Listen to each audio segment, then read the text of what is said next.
La palabra entonces, invitamos a que se conecte a Eduardo Cordero Quinzacara. Eduardo, ¿estás por ahí? Eduardo es abogado de la Pontificia Universidad Católica de Valparaíso, es doctor en Derecho por la Universidad Carlos III de España, es profesor de Derecho Administrativo, Derecho de Aguas, Derecho de Minas y Derecho Urbanístico del Departamento de Derecho Público de la Pontificia Universidad Católica de Valparaíso. Su ponencia se titula Propuesta Constitucional y las normas sobre su entrada en vigencia, inconstitucionalidad sobrevenida, derogación tácita y supremacía constitucional. Eduardo, te cedemos la palabra. Muy bien, muchas gracias Sabrina, espero que se me escuche y Perfecto. llegue bien la conexión. Bueno, en primer lugar, como siempre, agradecer la cordial invitación que nos ha extendido la institución, en este caso el Programa de Derecho Administrativo Económico de la Universidad Católica, a través de Sabrina y particularmente de Alejandro Vergara. Y simplemente, repito, no solamente agradecer, sino que también congratularse de que hay una instancia académica que pueda debatir y discutir temas que son particularmente complejos, a veces no son los que muchas veces vemos en el debate público, y que tienen incluso varios aspectos que le dan cierta singularidad y que hacen que necesariamente en un periodo quizás pase bastante breve, abran por lo menos una propuesta de debate o provoquen algún tipo de interés. Yo rápidamente voy a colocar acá, si se puede hacer una presentación. Es particular la exposición que tengo que hacer ahora, porque debería ir como al final, pero bueno, yo creo que es igual interesante de analizar. Porque tenemos una propuesta de nueva constitución, pero la pregunta es, en el evento de que la propuesta de nueva constitución entre en vigencia, ¿cuáles son los efectos que se van a producir o que uno puede avisorar respecto de las normas que están en el texto constitucional y cómo se hará su aplicación? Bien sabemos que la Constitución, y quiero rescatar sobre todo el primer punto, es un texto que tiene varias aristas o contenidos. Claramente es un texto de carácter normativo, de carácter jurídico, y por lo tanto tiene que producir la entrada en vigencia de una nueva Constitución un efecto en el ordenamiento jurídico como sistema. También es un texto político porque organiza el ejercicio del poder y lógicamente eso incide también en la forma y en los procesos para adoptar decisiones al interior de la comunidad política. Es un texto que protege y otorga garantías de derechos fundamentales. La propuesta que tenemos hoy día y que seguramente va a ser objeto de debate tiene varios cambios. Yo solamente los voy a colocar acá para dar cuenta de los cambios que se producen porque son de envergadura. En la forma y el modelo de Estado, es decir, aparece el concepto de Estado regional. La idea de la función del Estado social y democrático de derecho, el concepto de plurinacionalidad, el carácter intercultural y ecológico, ¿qué vamos a decir del sistema político? Pasa o se mantiene un sistema presidencial, pero incide fuertemente en el poder legislativo a través de lo que se denomina el bicameralismo atenuado. Quizás también tenía que haber puesto acá el poder judicial y ocurre con el Consejo de Justicia, o Nacional de la Justicia. También en temas de derechos fundamentales, el tema de constitución y economía, que quizás es lo que nos convoca hoy día, porque acá comienza una regulación constitucional del régimen de las actividades, el rol del Estado, dice que se abandona este modelo de Estado subsidiario, por lo tanto hay un rol mucho más potente de los servicios públicos y de la actividad económica por parte del Estado. El régimen de los bienes, que también requiere un análisis particular o separado, porque se crea una categoría bien particular de bienes naturales comunes y que pueden estar en el ámbito público y privado, y sobre todo la posición del Estado como regulador, como prestador de servicios, la actividad empresarial. No voy a explicar todo esto, simplemente coloco acá una especie como de fotografía, porque todo esto se tiene que implementar. Es decir, si se aprueba y por lo tanto entra en vigencia el nuevo texto constitucional, lógicamente todos los sectores de nuestro ordenamiento jurídico, de nuestra vida institucional, de nuestro sistema político, de los derechos de las personas, pero sobre todo el régimen de bienes y actividades económicas se va a ver impactado, se va a ver afectado por este cambio. La pregunta es cómo se va a producir este cambio, cómo va a tener lugar. Por lo tanto, la pregunta es, ¿qué sucede si se aprueba la nueva Constitución? A ver, vamos viendo algunos aspectos que tenemos que destacar. Solamente los voy a colocar sobre la mesa para que ustedes tengan simplemente la visión y los problemas que esto puede producir y las cuestiones que quizás se puedan debatir. A ver, yo creo que lo puse ahí, pero es una premisa que no hay que olvidar, simplemente recordar Que la Constitución, además de ser un texto político, es una norma jurídica y es fundamento de validez de todo el ordenamiento. Esto ya viene del pensamiento incluso de la concepción normativista, y que en definitiva toda norma que tiene nuestro ordenamiento reconoce como fundamento último de validez a la Constitución. Entonces, tenemos hoy día un sinnúmero de leyes, y estoy hablando del régimen vigente, leyes orgánicas, de quórum calificado, leyes ordinarias, tenemos vigentes tratados internacionales, existen decretos supremos, reglamentos, existen circulares, instrucciones, es decir, todo este corpus normativo que se ha ido forjando, que tenemos vigente, sostiene su vigencia y su validez en un texto constitucional, que es el actualmente, podríamos decir que está produciendo efecto y que todavía sigue vigente ya. Ergo hay un problema. Es decir, el tema de que cuando se produce un cambio constitucional o se produce una modificación constitucional de cierta envergadura, lógicamente esto tiene que impactar con todo este ordenamiento que puede ser incluso mucho más extenso del que estoy mostrando aquí.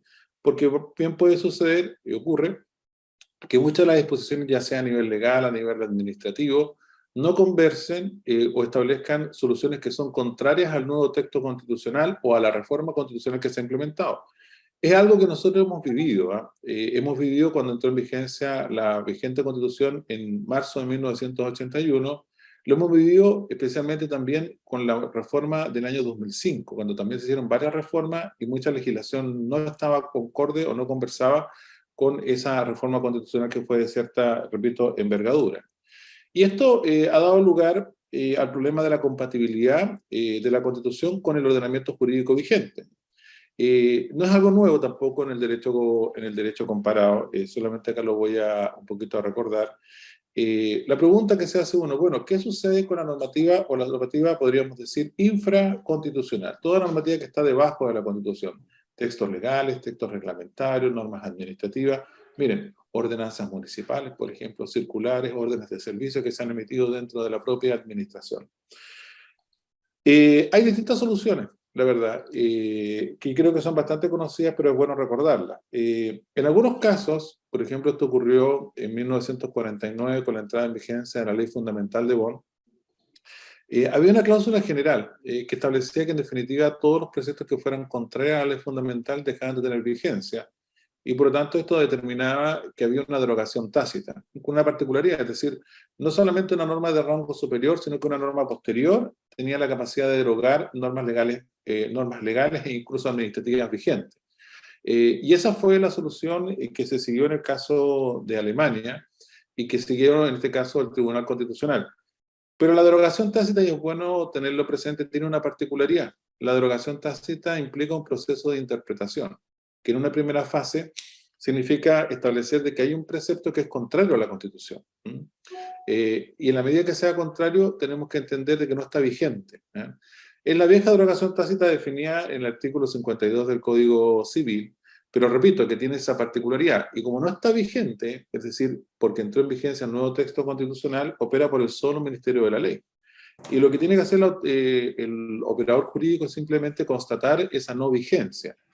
Y esto también tiene otra particularidad. Esto puede ser, como es un proceso de interpretación, puede ser realizado por cualquier operador jurídico, es decir, no solamente por el Tribunal Constitucional, lo puede hacer en este caso un juez de la instancia, de cualquier instancia, o lo puede hacer incluso los órganos de la propia administración, que constatan que no está vigente. Por lo tanto, genera un sistema que, si utilizamos o parafraseamos otra denominación, difuso, es decir, en cuanto a su aplicación.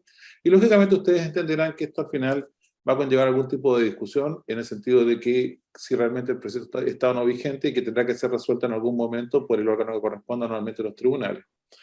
La otra solución fue la que se dio en el caso de Italia. Sabemos que Italia tiene una constitución de 1947, que también tiene una corte constitucional, y esta solución vino de la mano de un procesalista que dijo, bueno, este no es un problema de derogación, este es un problema, estoy hablando de Calamandrei, es un problema de constitucionalidad. Y por lo tanto, si es un problema de constitucionalidad, es de competencia de la Corte Constitucional. ¿Qué quiere decir esto? Que no está entregado de forma difusa a cualquier operador jurídico la posibilidad de determinar si la norma infraconstitucional conversa o no conversa con la Constitución.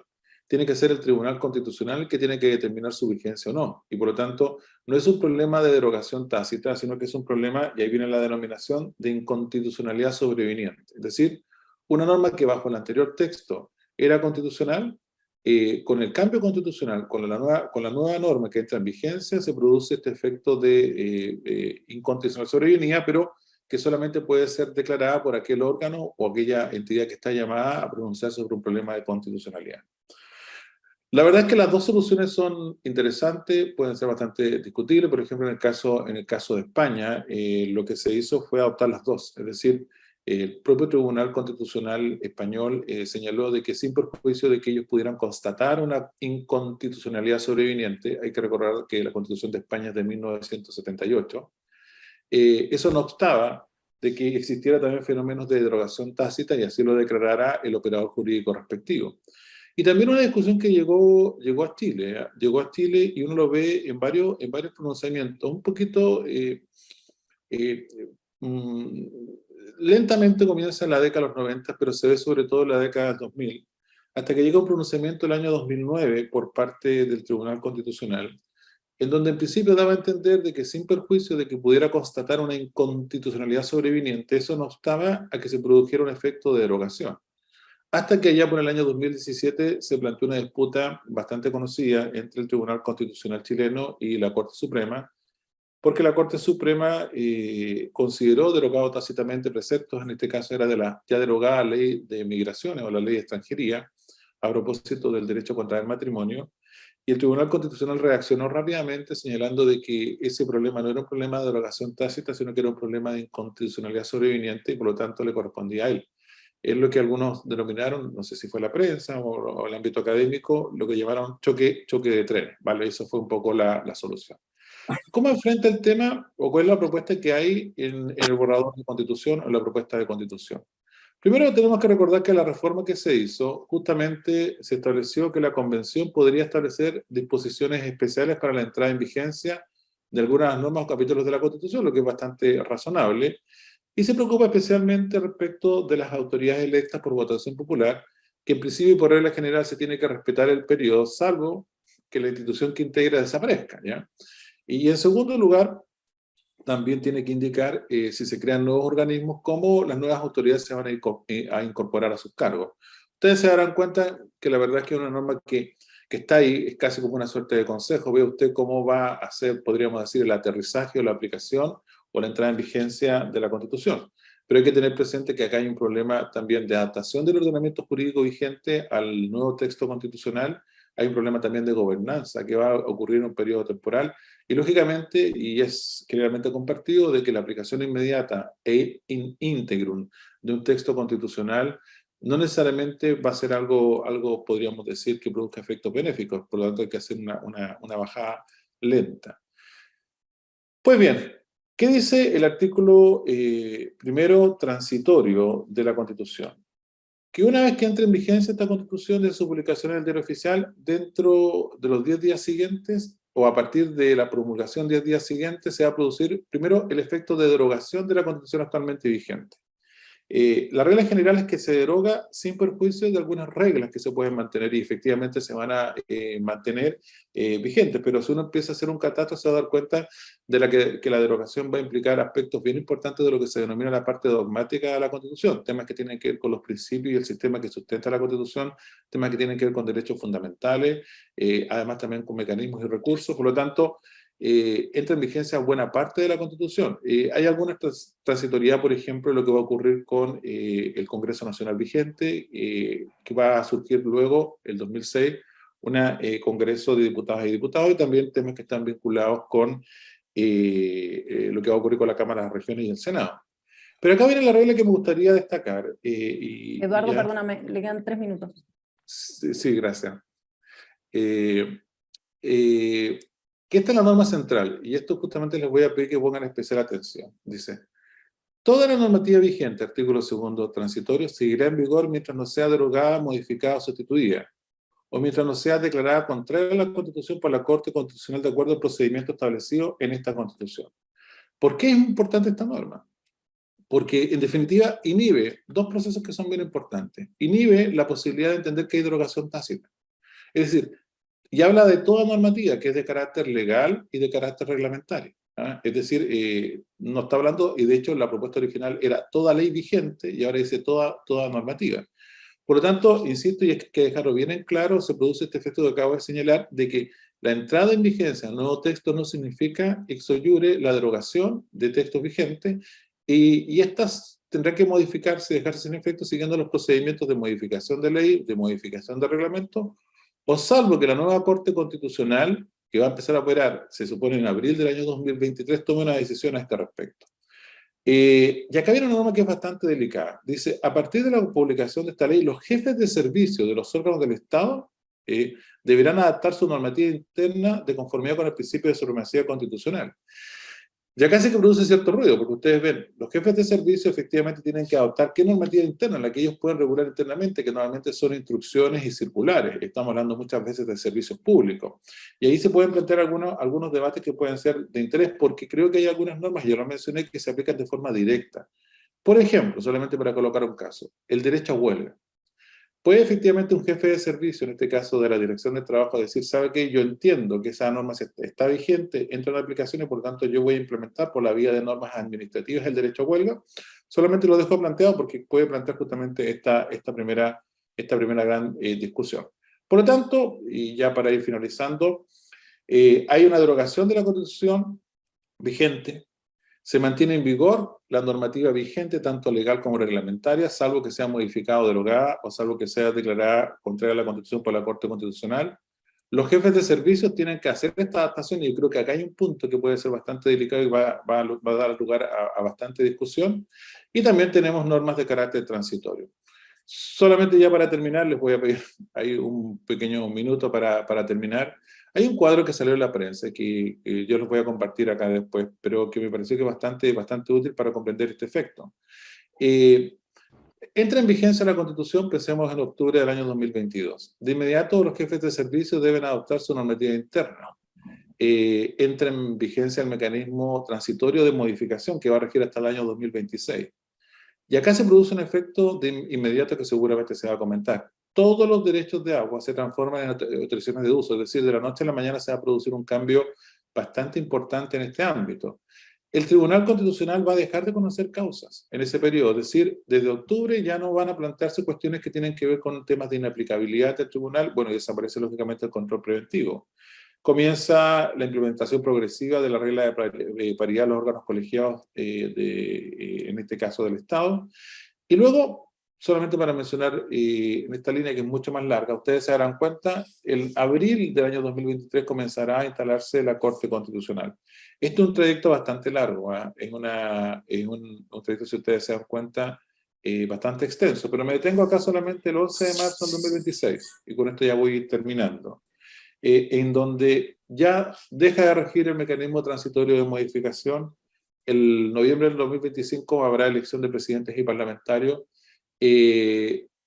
Termina el Senado y por lo tanto aparece la Cámara Territorial. Termina la Cámara de Diputados y el Congreso Nacional, y tenemos en este caso la Cámara o el Congreso de los Diputados y Diputadas, y después seguimos adelante con una serie de cosas más porque tenemos efecto hasta el año 2027, si ustedes se darán cuenta en todo este proceso, 2028, incluso en los términos que acabo de señalar. Así que nada, sin más, ahí les dejo mi referencia y agradezco nuevamente la invitación que se me ha extendido el día de hoy para participar en esta actividad. Muchas gracias. Muchísimas gracias, Eduardo. Muy interesante tu exposición. Ahora vamos a dar paso a Josefina Soto Larreategui. Josefina, te invitamos a conectar. Josefina es abogada de la Pontificia Universidad Católica de Chile, es profesora del Diplomado de Derecho Administrativo de la Pontificia Universidad Católica de Chile en la mención de bienes públicos. Su ponencia se titula Eliminación del recurso de protección, progreso o involución. Hola a todos, no sé si me oyen. Sí, te escuchamos perfecto. ¿Se oye? Ya. Bueno, excelente. Quería agradecer, antes de empezar también, al Programa de Derecho Administrativo Económico la invitación, al profesor Alejandro Vergara, a Sabrina por toda la organización, que no es menor y que siempre da harto trabajo. Y en vista de los 15 minutos que tiene uno, quiero ser bastante precisa porque es harto lo que hay que comentar. Y bueno, la presentación tiene por objeto un poco analizar las principales modificaciones que la nueva propuesta de Constitución nos plantea en relación con el artículo 20 de la Constitución, que es el que regula el recurso de protección, y ahí la importancia de saber las principales modificaciones, al menos que se pueden observar en esta nueva propuesta de Constitución. Más allá de todos los comentarios que uno ve en la prensa, esto tiene un poquito más de profundidad y eso es interesante porque el público objetivo también logra captar de mejor manera muchas veces los comentarios que nosotros hacemos desde un punto de vista técnico. Solo para recordar, el actual recurso de protección se encontraba inicialmente regulado en el artículo 2 del Acta Constitucional número 3, contenido en el Decreto Ley 1552 del 13 de septiembre del 76, posteriormente se consagró en la Constitución del 80, obviamente con algunas modificaciones iniciales, en el artículo 20, que empezó a regir a partir de marzo de 1981, siendo el último texto vigente a propósito de lo que es el recurso de protección, con la última modificación al artículo 20, el contenido en el Decreto Supremo 100 del año 2005, que fijó el texto refundido, coordinado y sistematizado de la Constitución Política.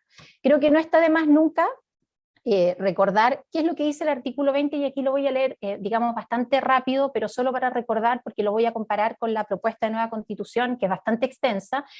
El artículo 20 señala que el que por causa de actos o omisiones arbitrarios e ilegales sufra privación, perturbación o amenaza en el legítimo ejercicio de los derechos y garantías establecidos en el artículo 19, los numerales que ahí se mencionan, podrá ocurrir por sí o por cualquiera su nombre a la Corte de Apelaciones respectiva, la que adoptará de inmediato las providencias que juzgue necesarias para restablecer el imperio del derecho y asegurar la debida protección del afectado, sin perjuicio de los demás derechos que pueda hacer valer ante la autoridad o los tribunales correspondientes. Y su inciso segundo señala que procederá también el recurso de protección en el caso del número 8 del artículo 19, cuando el derecho a vivir en un medio ambiente libre de contaminación sea afectado por un acto u omisión ilegal imputable a una persona o autoridad determinada. Aquí la propuesta de nueva Constitución establece en el capítulo segundo de los derechos fundamentales y garantías, que van desde el artículo 17 al 118, a partir del artículo 119 y hasta el 122, las acciones constitucionales. Consagra un epígrafe que se refiere a las acciones constitucionales. Y la acción de tutela de derechos fundamentales está consagrada en el artículo 119. ¿Qué es lo que dice? Y aquí es lo que yo les señalaba, que es bastante extenso, tiene 9 numerales el artículo 119, y me voy a remitir específicamente al numeral 1, porque los otros los voy a ir viendo cuando los vayamos analizando. ¿Qué es lo que señala? La propuesta de nueva Constitución dice que toda persona que por causa de un acto o una omisión sufra una amenaza, perturbación o privación en el legítimo ejercicio de sus derechos fundamentales, podrá concurrir por sí o por cualquiera en su nombre ante el tribunal de instancia que determine la ley, el que adoptará de inmediato todas las providencias que juzgue necesarias para restablecer el imperio del derecho. Esta acción se podrá deducir mientras la vulneración persista, y la acción se tramitará sumariamente y con preferencia a toda otra causa que conozca el tribunal. ¿Cuáles serían las modificaciones entonces que nosotros podemos analizar respecto de lo de que consagra la actual Constitución respecto al recurso de protección versus la propuesta de nueva Constitución respecto de lo que se establece como acción de tutela de derechos fundamentales?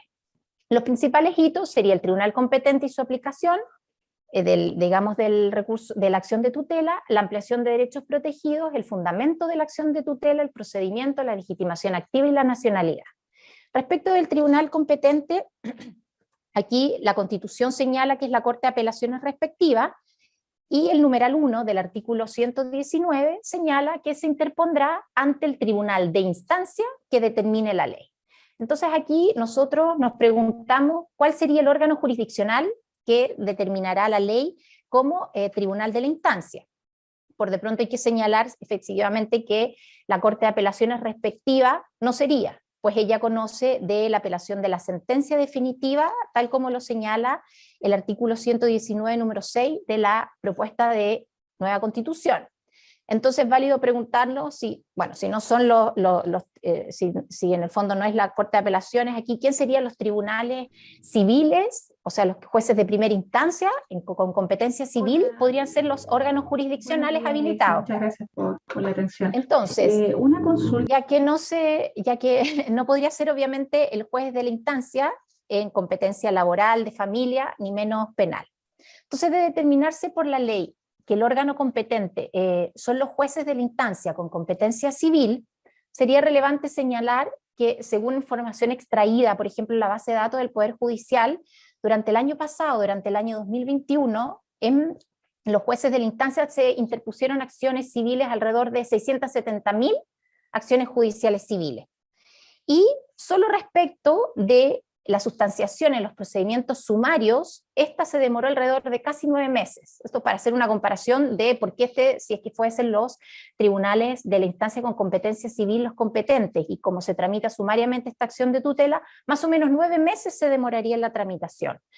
Por su parte, haciendo el parangón con el recurso de protección, el año pasado, según también la base de datos del Poder Judicial, a nivel nacional, se interpusieron más o menos 170.000 recursos de protección.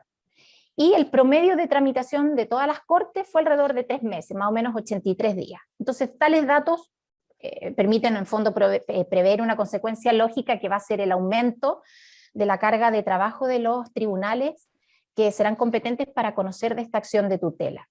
Y ello obviamente, la consecuencia natural va a significar un aumento en los plazos de tramitación, desvirtuando quizás esta acción de tutela. Si se piensa que se estableció esta modificación en cuanto al órgano competente, en el sentido de que los tribunales de la instancia más o menos son 222 juzgados civiles versus las 17 cortes de apelaciones que existen en el país, que se encuentran asentadas principalmente en las capitales regionales, el encargo, digamos, para que ellos sean los órganos competentes podría ser la proximidad geográfica de los tribunales de la instancia con los ciudadanos, con las personas afectadas, evitando con ello, por ejemplo, desplazamientos para su interposición y así favorecer la tutela judicial efectiva. Hoy en día yo creo que no tiene mayor justificación, porque gracias al sistema de tramitación electrónica y un poco lo que estamos viendo acá, que cada uno está en su, digamos, en sus lugares, podemos también participar activamente.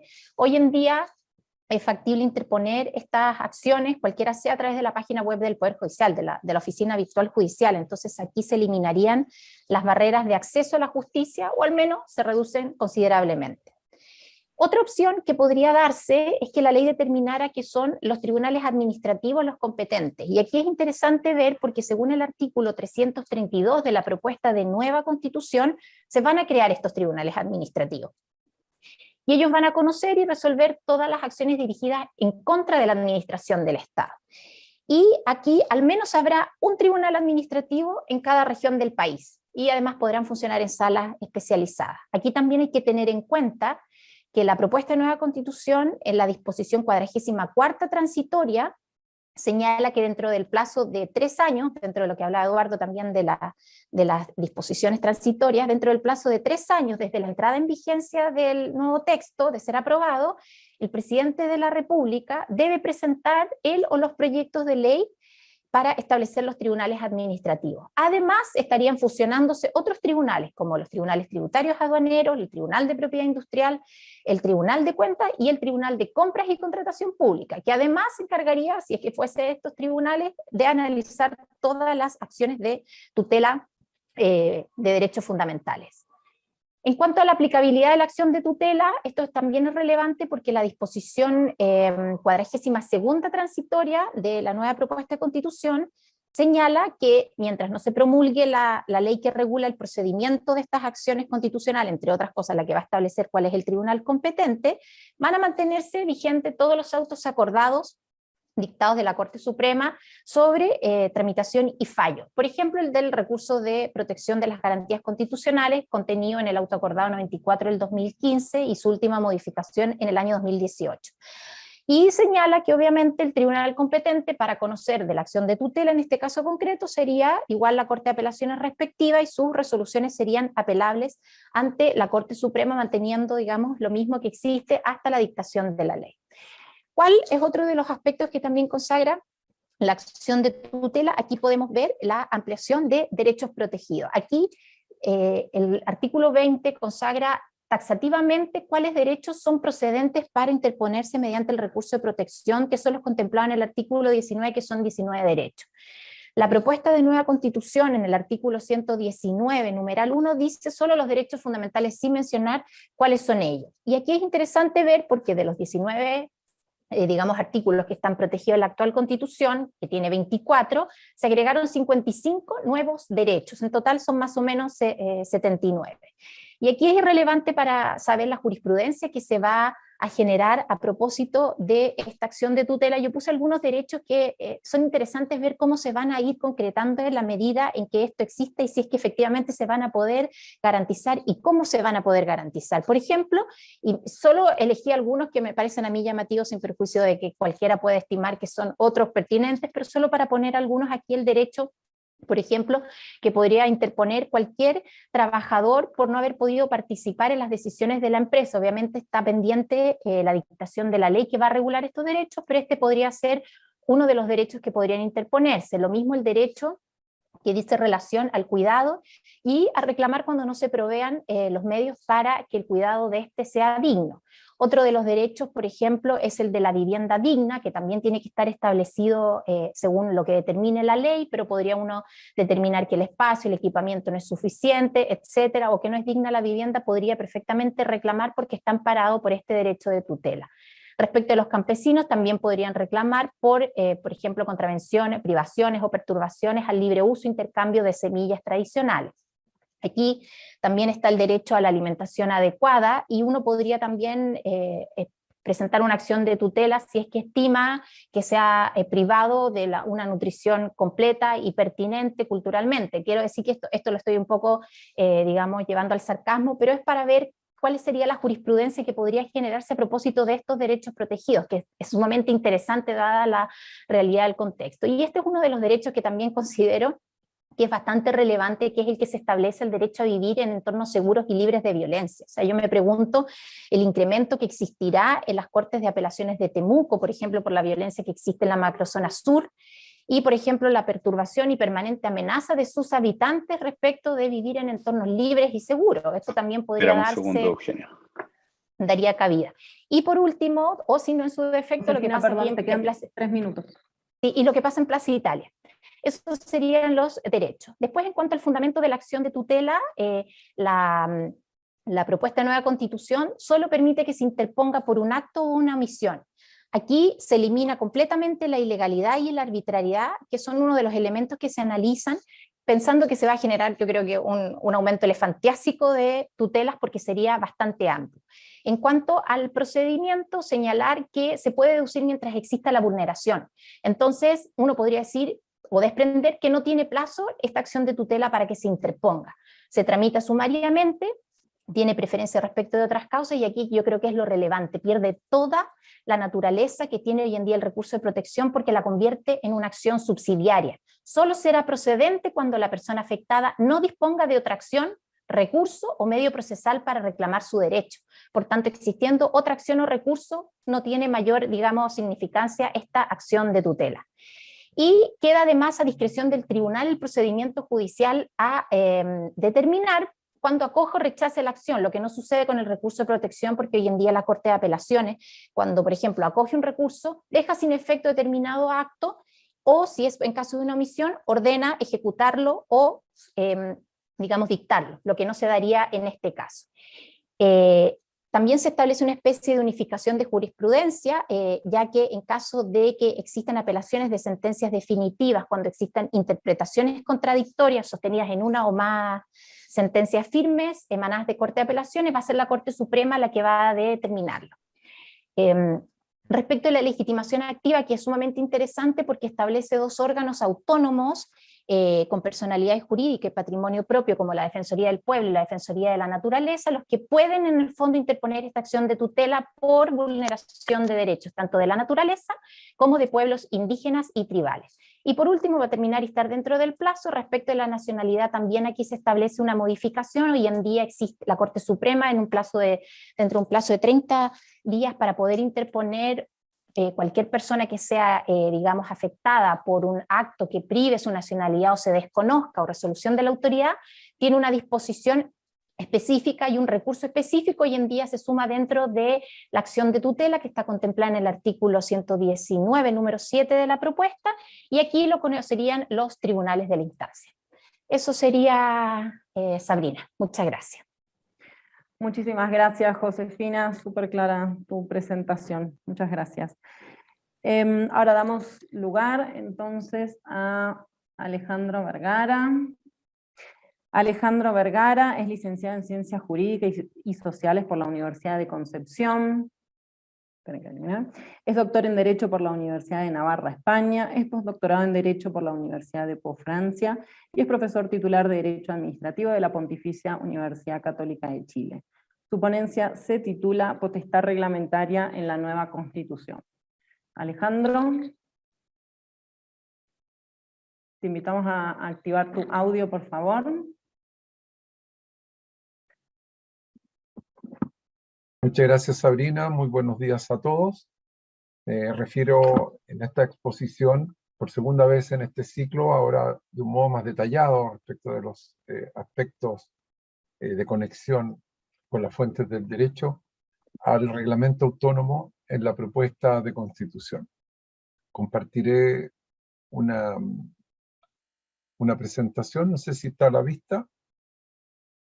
Sí, Alejandro, perfecto. Bien.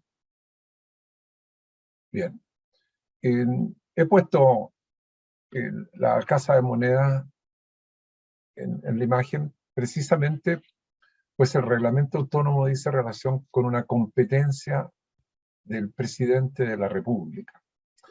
Y por lo tanto lo conecto de inmediato con la calificación que se le ha hecho por diversos cientistas políticos al nuevo sistema político en cuanto a corresponder a un cierto presidencialismo atenuado. Quizás habría que revisar esa calificación en atención a esta técnica que ha sido reforzada de modo bien importante en la Constitución, como es el reglamento autónomo. Me referiré a la materia en tres partes. La primera, rápidamente, me referiré a lo que puede ser una constitución administrativa de la República.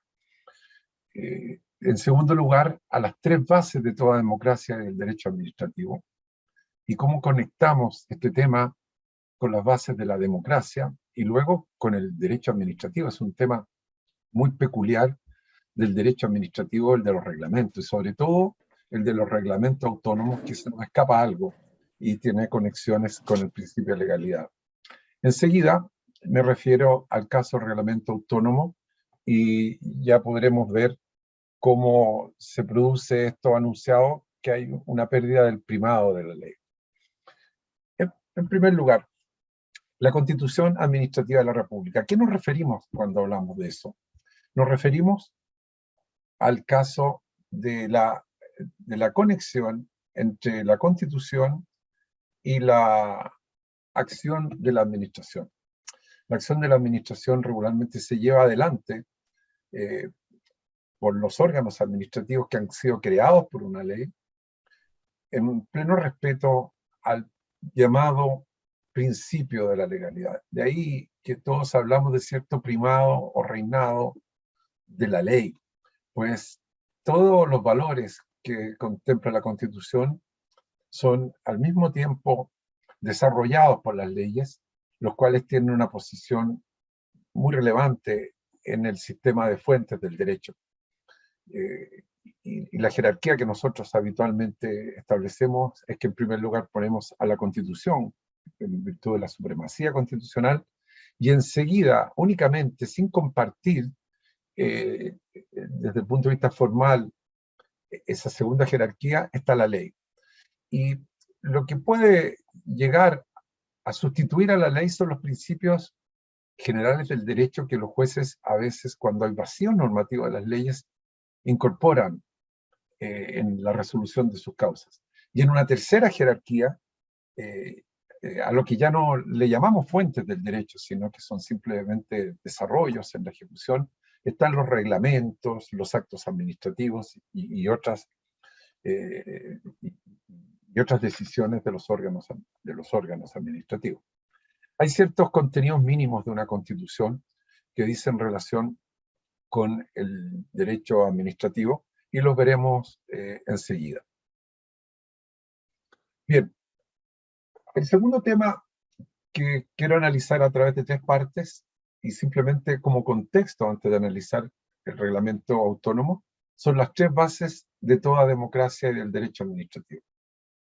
Sin estas bases ya no hablamos usualmente de que existe una democracia sana en ningún sitio, o que existe en un país determinado ese fenómeno valórico y estandarizados y defendido por todos que se denomina democracia. Es en primer lugar la separación de poderes, y luego el principio de legalidad y la vigencia de derechos y libertades de las personas, y en nuestro caso de los administrados, lo que permite hablar de ese gran valor como es la democracia. Vamos a ver cómo se dan estas 3 bases de la democracia. En primer lugar, respecto de la separación de poderes del Estado. En la situación actual pareciera haber un equilibrio, una situación de equilibrio y de separación de esos 3 poderes del Estado, entre la Presidencia de la República, entre el Congreso Nacional, habiendo un equilibrio también dentro del Congreso Nacional entre las 2 cámaras, y luego un poder jurisdiccional autónomo. Estos 3 poderes funcionan autónomamente, aun cuando todos aceptamos que existe un cierto presidencialismo, porque el presidente a través de distintas potestades puede marcar la creación de nuevas normas en el mismo Parlamento, aun cuando es este último el que lo realiza. ¿Cómo es la separación de poderes en la propuesta de Constitución? La propuesta de Constitución se mantienen estas 3 funciones estatales, pero hay una distinta denominación y hay un nuevo equilibrio, o desequilibrio, si podemos decir. El presidente de la República, como yo lo anunciaba, en principio se dice que tiene poderes mesurados o disminuidos respecto a la situación actual, pero ya veremos que quizás eso no es tan así. En segundo lugar, el poder legislativo está compuesto por el Congreso de Diputadas y Diputados, que es quien tiene mayores poderes y mayores posibilidades de legislación, y luego la Cámara de las Regiones, que es el reemplazo del actual Senado, que va a sufrir una especie de capitite minutio, pues va a tener menos posibilidades de definir leyes, si no hay un listado muy acotado. Luego hay un sistema de justicia con un Consejo de Justicia que altera el nombramiento de los jueces, una Corte Constitucional y una Justicia Electoral que tiene una posición bastante diferenciada de acuerdo a lo que hay hoy. No lo puedo analizar, por cierto, porque nuestro foco es otro. Vamos a la segunda base de la democracia o del derecho administrativo, que es el principio de legalidad. Hoy en día el principio de legalidad, y enfocándolo de frente a la reglamentación, está en medio de un diseño de fuentes que pone a la cúspide a la Constitución y enseguida solo a la ley desde el punto de vista formal, la cual, como decía, puede ser sustituida por un principio general del derecho a raíz de la inexcusabilidad de los jueces, que en virtud del artículo 76 de la actual Constitución, cada vez que un juez deba resolver un caso, lo cual está obligado a hacer, debe hacerlo aun cuando no haya ley, dice la Constitución. Y el juez sustituye a la ley en esos casos por lo que denominamos desde el punto de vista técnica con los principios. Por lo tanto, las fuentes del derecho democrático hoy en día son las leyes o los principios en estos casos excepcionales de sustitución de la ley ante sus lagunas. Y en segundo lugar, cabe decir que solo la ley es la obligatoria y vinculante para los tribunales de justicia, y los tribunales no están vinculados por los reglamentos porque se entiende que es una normativa de inferior jerarquía que solo desarrolla a la ley y no puede contradecirla.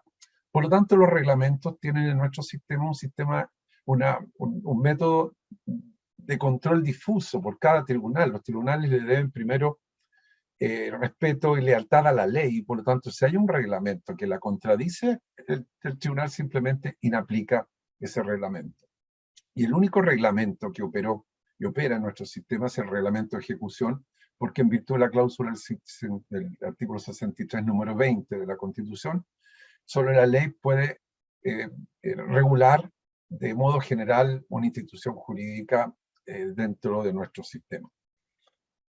Vamos a la propuesta de constitución. La propuesta de constitución establece y cambia el sistema de fuentes y establece junto a la ley una nueva fuente del derecho que, si bien era nominada por la constitución actual o es nominada, no tuvo ninguna operatividad en la práctica, como es el reglamento autónomo. Ya lo veremos con detalle más adelante, pero el resultado es que se crean dos campos regulatorios exclusivos. A lo que antes existía solamente un campo exclusivo de la ley, hoy día hay dos campos exclusivos. Uno de la ley, que es taxativa la numeración respecto de ello, y luego del reglamento autónomo para todo lo demás. Ya lo explicaré con mayor detalle más adelante. Y la tercera base son los derechos y libertades de los administrados. ¿Cuál es la situación actual? Por dar dos ejemplos nada más. Hay dos casos relevantes relacionados con la actividad de este programa, como es la libertad económica, la garantía que las empresas fiscales o públicas se someterán a las mismas reglas que los particulares.